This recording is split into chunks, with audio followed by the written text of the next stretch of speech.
Why do we call them the TaxSkins? Around the NFL and other places. And of course, being thankful and remembering Kareem Orr.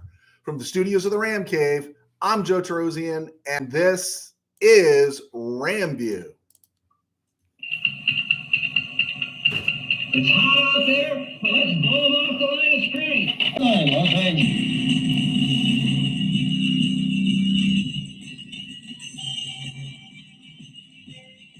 Live from the Ram Cave, I'm Joe Tarosian, and this is RamView, the December 13th, 2023 edition, brought to you by Kistler Law Firm. Injured in an auto accident, need help, got questions, call Kistler Law at 661-206-6990. That's Kistler Law at 661-206-6990. And check out KistlerLawFirm.com. That's one word, KistlerLawFirm.com. Kistler Law, they've been fighting for you since 92. And believe me, I know what I'm talking about. And by Temple City Auto Repair, having some auto issues, get yourself some John and Henry at TempleCityAutoRepair.com. And of course, by Granite Ridge Christian Camp, a place where your life can change. And life can change at Granite Ridge Camp. And life can change like that when you're in the NFL. A week ago at this time, Rams kicker Luke Haversick was filling out an application to work as a department store Santa somewhere, and Mason Crosby looked like he was coming back from a premature burial. And a week later, Haversick is the darling of the McSnead administration, and Mason Crosby is now back to being a department store Santa somewhere. He's actually got more of the build for it these days. But yeah, you wonder why, right? You wonder the things that happen, and this is the pleasure of just being outside the room and just seeing it. The signing of Mason Crosby made a lot of sense. It's like, yeah, Rams think they got a shot. Rams don't want to have someone to get the yips just before you're going into a big game. You don't want a missed field goal to happen in a game against the TaxSkins, against the Saints, or the Giants, right? Because you need these wins, and you just hate to think that something would come down to a missed field goal. And not only that, not even a missed field goal with 3 seconds to play, but a game like the Pittsburgh game where Brett Maher pretty much cost the Rams that game, where a guy's missing 3 field goals and an extra point or whatever. And so you thought Crosby's the guy. Haversick kicked really well and in terrible weather, with big money on the table. When you think about his career, you think about where the Rams were, all the pressure was on him. He kicked really well on Sunday, and it was well enough to send Mason Crosby, who, thanks for the time, man. Thanks for the time. He's kind of like our Tony Robbins, right? He just comes in, does a little rah-rah, and he's gone. He probably got a nice paycheck. But it does feel like a serious roll of the dice when you're talking about the Rams, right? Because I think the McSnead administration is opening themselves up to a huge pushback if somehow, some way, hopefully not, Lucas Haversick turns into Dr. Doink these last 4 weeks. I imagine maybe Mason Crosby in his his department store Santa gig probably has an out clause that if the Rams need me, I can go. So it's interesting. And I just want to knock out a few things here. One of the things, my pet peeves is I want to respect the people and your opinions. I don't ever want to dump on somebody. Let go. You're one of my. Thank you so much, Chief. I appreciate that. I do appreciate that. And I'll be answering questions when we get to the break there. But I get flattered when someone thanks me. Thank you so much. We do appreciate it. But one of the things, dude, is you got to respect the audience, right? You got to respect who's listening. And hey, I'm small potatoes, right? And I don't know if I'll ever be a medium-sized potato. But the truth is, you got to respect people and what they see. And when I go into this with the KBM and I go with all the grading systems, I like PFF. I really do. But man, sometimes you look at PFF and it's like, How do you grade Matthew Stafford as the Rams' 9th best offensive player, on a Sunday, right? It's like, help me with this and such. But speaking how, what you see versus how someone is graded, right? I listened to another podcast yesterday that spent its first 20 minutes praising the Rams offense, rightfully so, praising the Rams offense. But then they got to the back half of their show, they bashed the offensive line for not grading out well. Well, which one is it? Did the offense play well? And if the offense played well, that means the offensive line played well.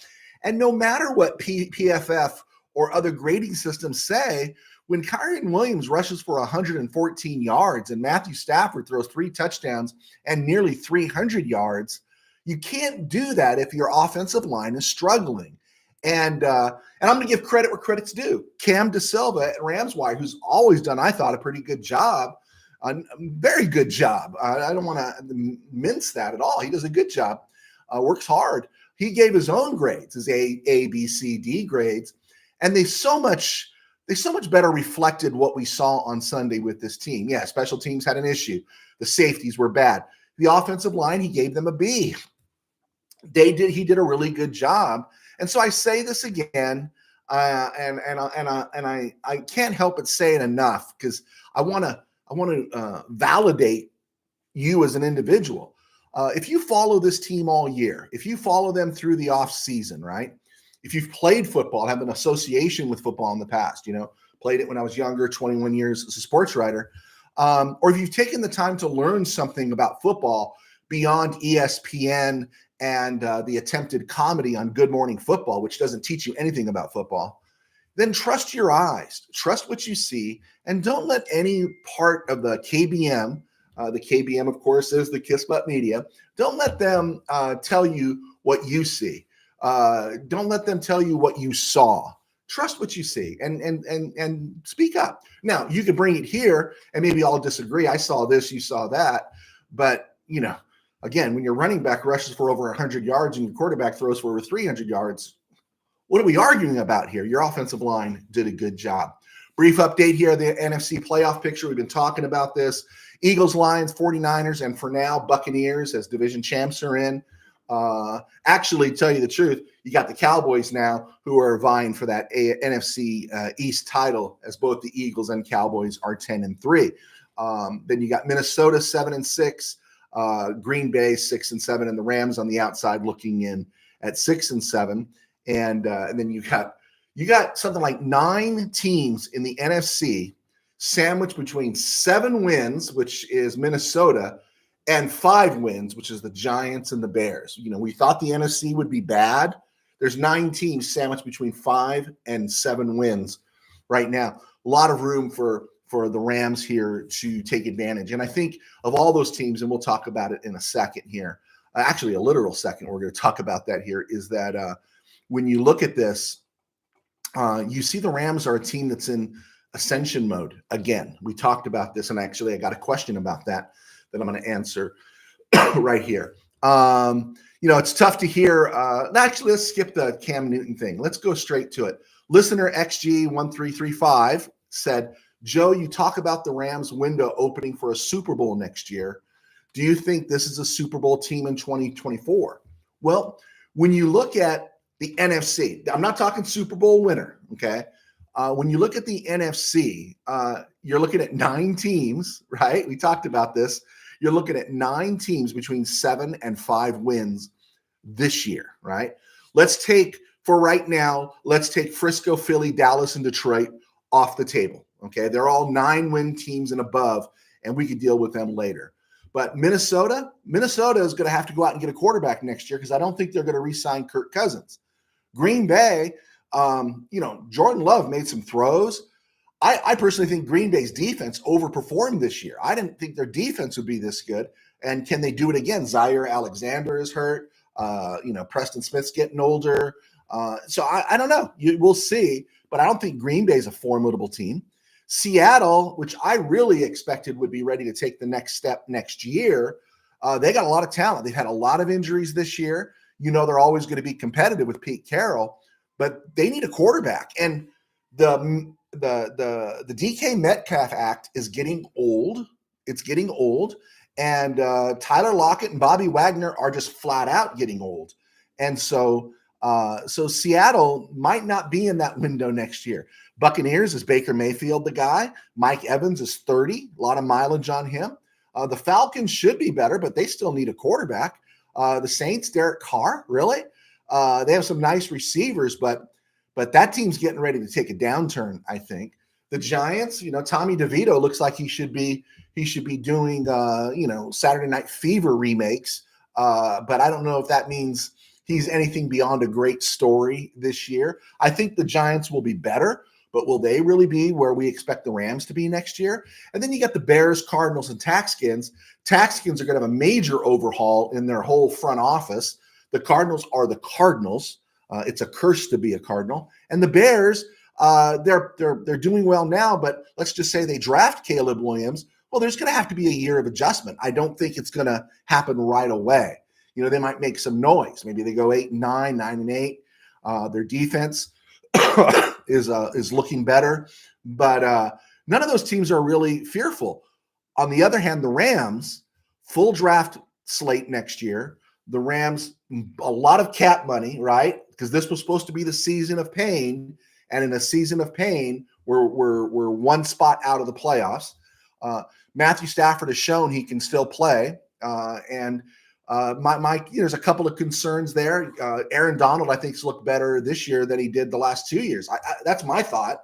And Cooper Kupp could be getting older, but the pressure will be off of him as Puka Nacua continues to develop. So this is a good Rams team, and this young defense getting better with age, right? Darian Kendrick will be in his third year. The Rams are always going to do a rotation at the safeties, but Russ Yeast, Quentin Lake, all these guys have shown, you'll probably have JJ back next year. I don't know about Jordan Fuller, not because of last week, but just because this is his chance to get a second contract and big money. JJ got his. So this is a team that's on the ascension. Ernest Jones will be in his contract year next year. It's a team that's on the ascension. So I think the window will be opened up because there's so much mediocrity in the NFC that I do think the Rams, that Super Bowl window opens. Does it mean Super Bowl title? I'm not saying that, but I'm saying it's open because we've seen the Rams compete with Frisco, lose by a touchdown. We've seen them compete with Philly. I think they lost by 9. Detroit's kind of up in the air right now because they can't stop anybody, and I just hate Dallas, right? We just hate Dallas. That's all there is to it. But all those teams are going to have issues. Frisco is Trent Williams going to stay young. Philly's probably going to lose Lane Johnson, and their defense is in real disarray. Are the Dallas Cowboys really this good? And of course, Detroit, Dan Campbell's going to have to do something about that defense. So that's what I mean is their window will be open. Will they be ready to go through? I don't know if they'll be ready to go through, but the window will be open because there's still going to be a lot of mediocrity and uncertainty in the NFC. I hope that got across. But it was a great question. So thank you. I know whoever listener XG1335 is. Thank you so much. Okay, around the NFL and other places, it's tough to hear anything Cam Newton has to say while he's wearing a hot dog on a stick hat. Did you see him being interviewed or he's doing his podcast and he's kind of referencing Brock Purdy, Dak Prescott, Jared Goff as game managers? I was never a big Cam Newton fan, not because of his swag, but because he had terrible mechanics, relied too much on his athleticism, and you didn't have to be Nostradamus to know that his career would end early because he kept running the ball. They kept using him. He kept taking a beating. And he had 1 year, but that Bronco defense in the Super Bowl, Cam Newton was never going to do anything against that Bronco defense because he was an easy read. If you had capable people, you were going to stop Cam Newton. And honestly, Cam Newton could never do what Brock Purdy is doing now. Because he had serious limitations in terms of playing the game. So you could call Brock Purdy a game manager, but Cam Newton couldn't manage a game. Sorry, I don't think so. Other things here. Elvin Ingram, the former Chargers, back in the house with the Miami Dolphins. He was a free agent. A lot of talks. People thought maybe the Rams should sign him. Been sitting on his couch, and we'll see how he's doing. Kyle Van Noy was on his couch till September. Joe Flacco was on his couch until late November, early December. Maybe Melvin Ingram's ready to come back and play. Looking at the draft next year, since I mentioned it, Rams currently have the 14th pick in next year's draft. I don't want to get too crazy about the draft talk yet. Just dropping little tidbits here and there, but that season is fast approaching. Dylan Gabriel entered the transfer portal, and he's leaving Oklahoma. He's going to go play at Oregon. He's going to make money in Oregon, right? You're going to make money as the quarterback of the Oregon Ducks, right? Dylan Gabriel is going to be playing his 6th year of college football for his 3rd university. Played at Central Florida, Oklahoma for 2 years, and Oregon. Cool. I'm glad he's making money. He's probably going to make more money here than he would in the NFL, and that's good for him. But again, we're all team, we're all family, we're all this, we're all that, and then I'm not playing in the bowl game because I'm leaving. Something's missing, right? Riley Leonard, who left Duke, we knew that. He's going to Notre Dame.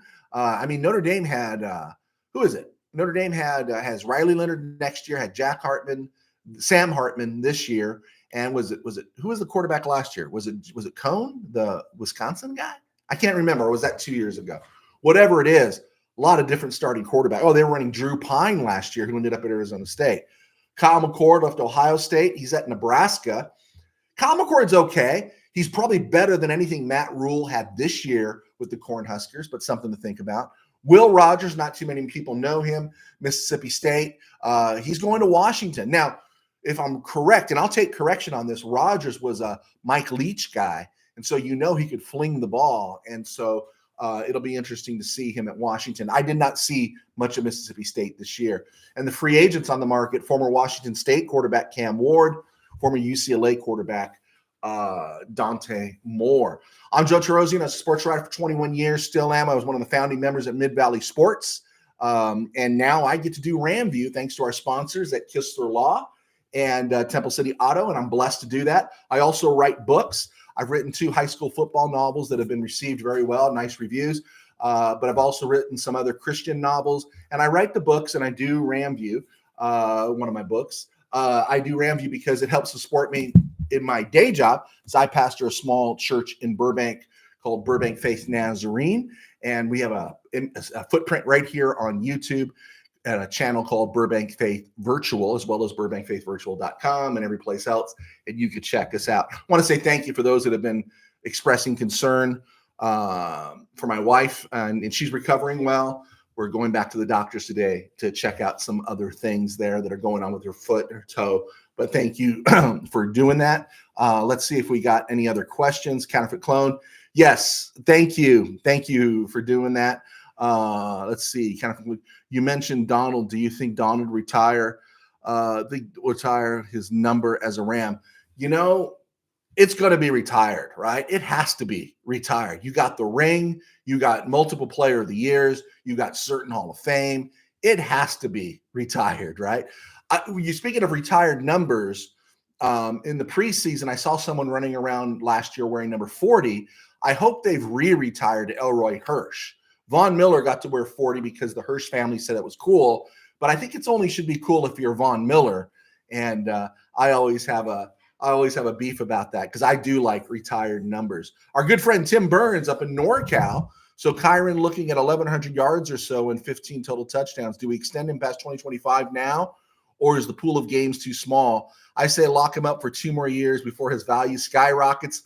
And you're already getting into that talk about Kyren Williams. Like you really like Kyren Williams. Like maybe the Rams have found their Austin Eckler, right?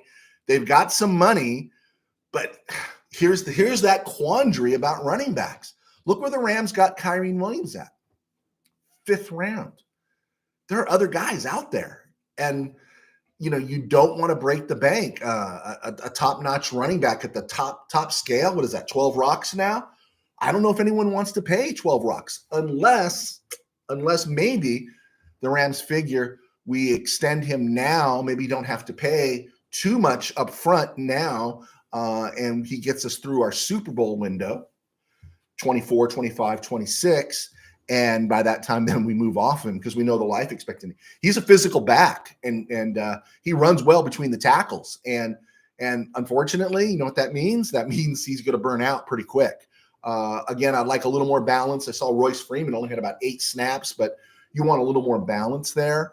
And so it'll be interesting to see how that plays out. I don't know right now. You know, you think about it, it's a great question. Maybe I should find a poll thing out there and see if do a poll question to see if you think the Rams should extend Kareem Williams right now. He's only in his second year, so you know they don't have to do anything with him for 2 years. They don't have to do anything with him, and a lot can happen in 2 years. Counterfeit Clone, would you rank Kareem Williams in the running back rankings? Yeah, he's played super well this year, hasn't he? He's been fantastic. I take him right up there. Austin Eckler's had a bad year. Yeah, I take him right up there. You know, Jonathan Taylor hasn't been much. Saquon Barkley's kind of been hit and miss. Boy, Saquon Barkley, coughing up that ball, going down the other night. So, yeah, you think about it. Tony Pollard, really? Is Tony Pollard that much better than Kareem Williams? I like the explosion from Kareem Williams. You know, I think when, when Darrell Henderson broke in, you know, Darrell Henderson was a little bit lighter. He wasn't as bulked up. And he had more explosion. But by the time you got to about 2021 with Darrell Henderson, he was efficient. He was very north-south, but he wasn't explosive. And, boy, you're seeing Kareem Williams a lot more explosive. That's a great point to make there. Bill, the league office seems not to like us. It seems like every week we are playing a team with a bye. You know what, Bill? You brought that up last week, and I noticed it again. We're playing a team with a bye. And I apologize to you because I told you last Friday I was going to look that up and look at some of the numbers on those buys. And sorry, my wife got hit by a car, and I got kind of derailed that. But I'll check that out. I'll check that out. Bill, you are right about Freeman with 2 games in 5 days. We need Freeman to play a lot on Sunday. Yeah, I think so. I want to see Freeman get some reps. Freeman's earned them. Freeman's run the ball really well, and so I do like our running back situation as of right now. 7th in rushing. This is Tim up in NorCal. 7th in rushing for Kareem with 10 TDs. No, he's had a fantastic year. I just hope he doesn't make the Pro Bowl. And what I mean by that is I hate the Pro Bowl, although they're not playing the Pro Bowl anymore. It's the Pro Bowl games. So I just don't want him taking any extra hits. I don't want him doing anything to get hurt. I want to milk those 4 years that you get out of a good running back before the world changes, right? Unless they're Marshall Faulk or Steven Jackson. Do you know if there's a Marshall Faulk or Steven Jackson out there? Let me know. Okay, guys, thank you so much for the questions. You can shoot them in there. I'll look back at the end of the show. Rams update. This is the most serious of all the injury reports. I didn't hear about this until yesterday. Was Alex Ward, the long snapper. You can't have anything happen to your long snapper.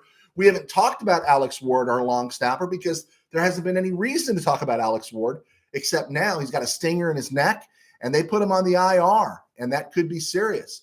The Rams have re-signed Carson Tinker to replace him. Tinker's 34, played at Alabama, spent 6 seasons as Jacksonville's long snapper, 2013 through 2018. So he's got experience, and he's bounced around the league since then. And he was part of the Rams practice squad in 2021. So technically he earned a ring. Rob Havenstein's listed as growing day-to-day. We want him healthy, right? That's a big one. Hunter Long gone for the year, MCL. Too bad. That's a bummer.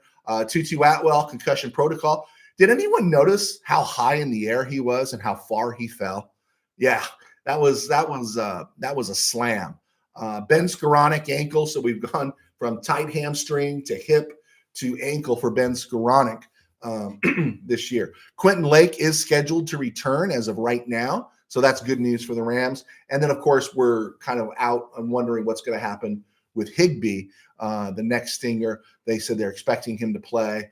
And the Rams re-signed tight end Miller Forrestall after Mason Crosby retook the department store Santa gig in his hometown.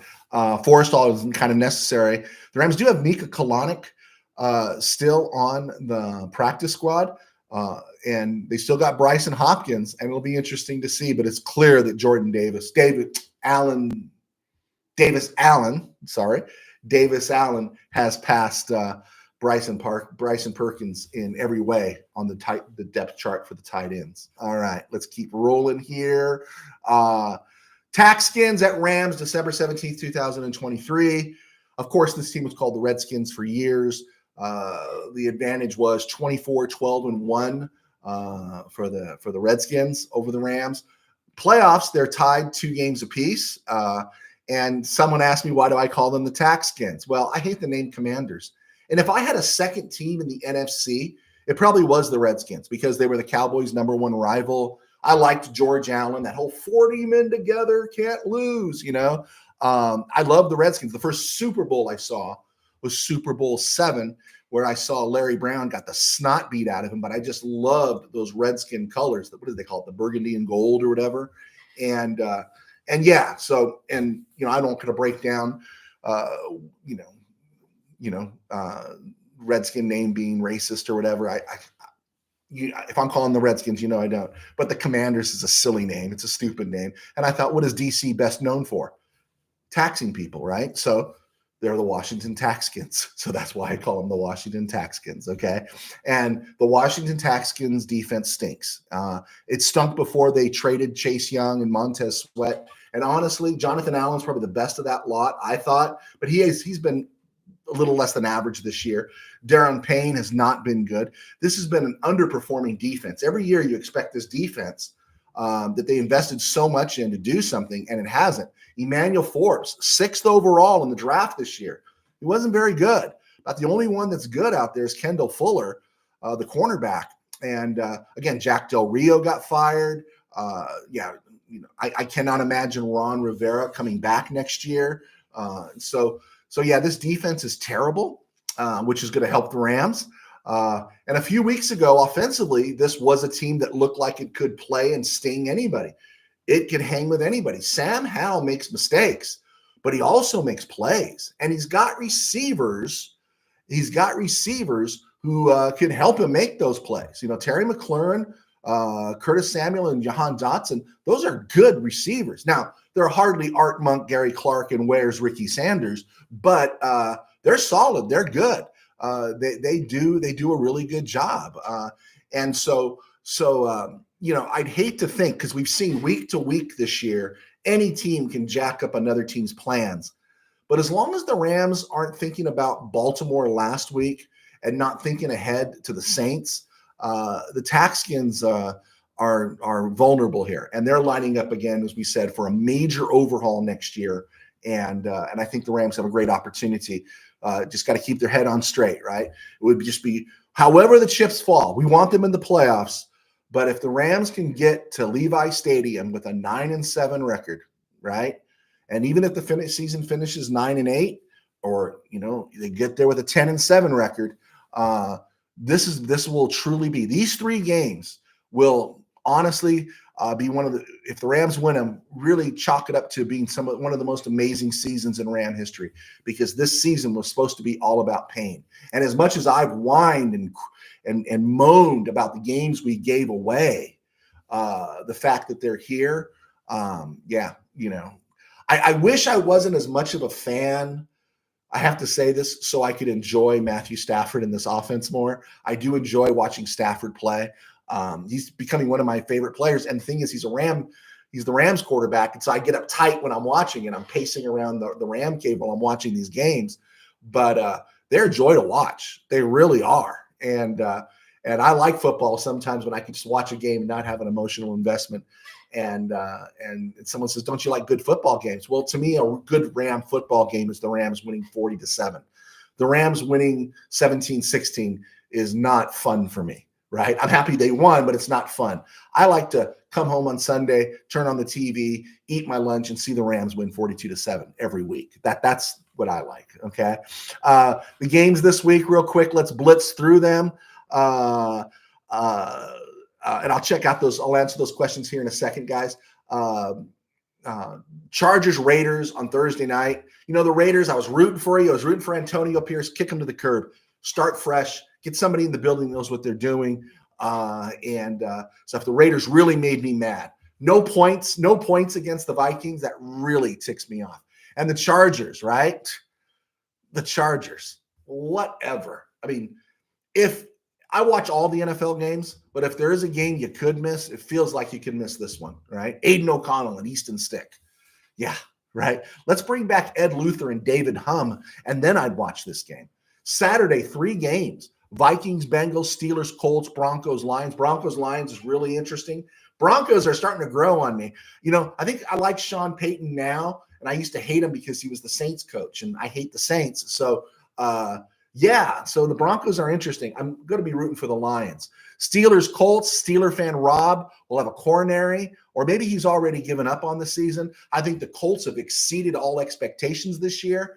I like Gardner Minshew better than anything the Steelers are going to put out at quarterback. So we're going to talk about that one later. Go Colts. And then the Vikings, Bengals. The Browning rifle, huh? We need the Browning rifle, Jake Browning, to have a game against the Vikings at home in Cincy and get that win. We need the Vikings to tally a loss. Sunday games, Falcons, Panthers. We'd love for the Panthers to win that one. Browns, Bears. Browns becoming, to me, a dark horse team in the AFC. We want the Browns to win that one. Buccaneers, Packers. We'll take a Buccaneers victory here if Baker Mayfield could do us a solid. Jets, Dolphins. I don't know if anyone cares. The Dolphins better win that game, or the mob is coming. Chiefs, Patriots. I think the Chiefs are going to kill the Patriots this week.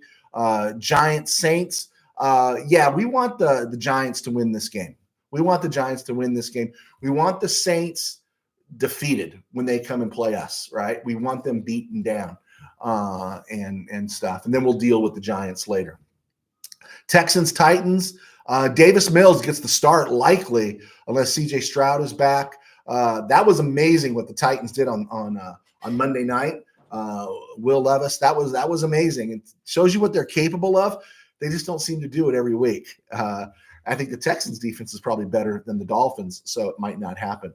49ers, Cardinals. Yeah, Cardinals will appreciate a loss there so they can move up in the draft. TaxSkins-Rams, we talked about that. Cowboys, Bills. I hate the Cowboys. Buffalo, do us a solid. Ravens, Jaguars. Jaguars need a win. Jaguars need a win because they got the Texans and the Colts on their heels. And then Monday night, Eagles, Seahawks, and we're going to go, of course, with the Eagles in that one. On this date in Ram history, there's really not much, but I did find this. On this date in Rams history, December 13th, 2021, the Rams were going to Arizona, and they got all kinds of calls, right? Remember, Andrew Whitworth was out, then they got the call that Jalen Ramsey was in COVID protocol, no symptoms or whatever, but all that ridiculousness of the time. And the Rams were really scrounging around, and they activated Kareem Orr, an undrafted free agent in 2019 out of Chattanooga who had bounced around the NFL. They activated Kareem Orr, and he became the starting cornerback that night. It was a critical game. The Rams were 8-4. The Cardinals were 10-2, on the verge of a collapse, and the Rams were beginning to start their run. And Orr came in. He played 40 snaps, didn't grade out real well. Played 40 snaps, was in on 4 tackles, but he didn't get torched. And so I thought, and then the next week he played some special teams, and then he was gone forever. And I just thought Kareem Orr did us a solid in 2021. And I just thought he deserved to be mentioned there. This is Kareem Orr Day officially in the Ram Cave. Okay, I think we got it. And it was a stone proof, my man. So let's look at these last questions here. From Counterfeit Clone, hope your wife is making a good recovery. Best wishes to you and your family. Thank you so much, sir. She is. Thank you so much. Bill, do you remember the Rams getting blown out in the playoffs?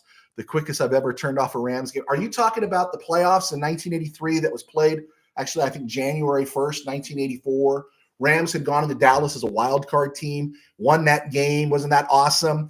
And then the day after New Year's, they went into RFK with that great Redskin team, and they got smashed. Yeah, I remember that because I was out late with some of the eventual Mid-Valley Sports guys. I was just a young guy, and we were out very late that night. I split the night on my friend's beanbag woke up in the morning, reached over and slapped on his TV because we woke up after the game started because we were out to like 5 in the morning. And it was already something like 17-0 Redskins. We couldn't believe it. I did watch the game. I didn't have a hangover or anything like that, but I did watch the game. And that was probably, that was a horrible game. That was a horrible game. The only thing that makes it worse was I was in the stadium when the Rams lost 37-7 to Dallas in the 75 NFC title game. You know, you're kind of trapped there for that one. But if that's the one you're talking about, Bill, I do remember that one. Taylor Swift was caught fundraising for Gaza. What will Kelsey do? Well, the honeymoon over. I've said it.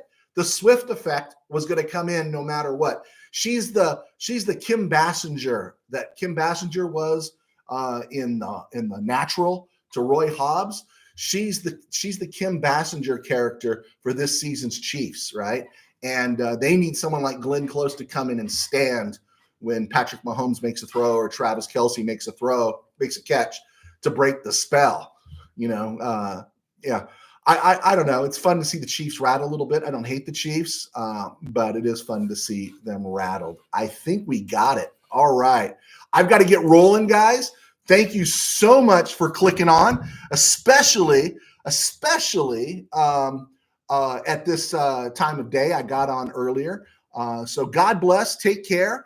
We will be back on Friday, and go Rams, huh? God bless.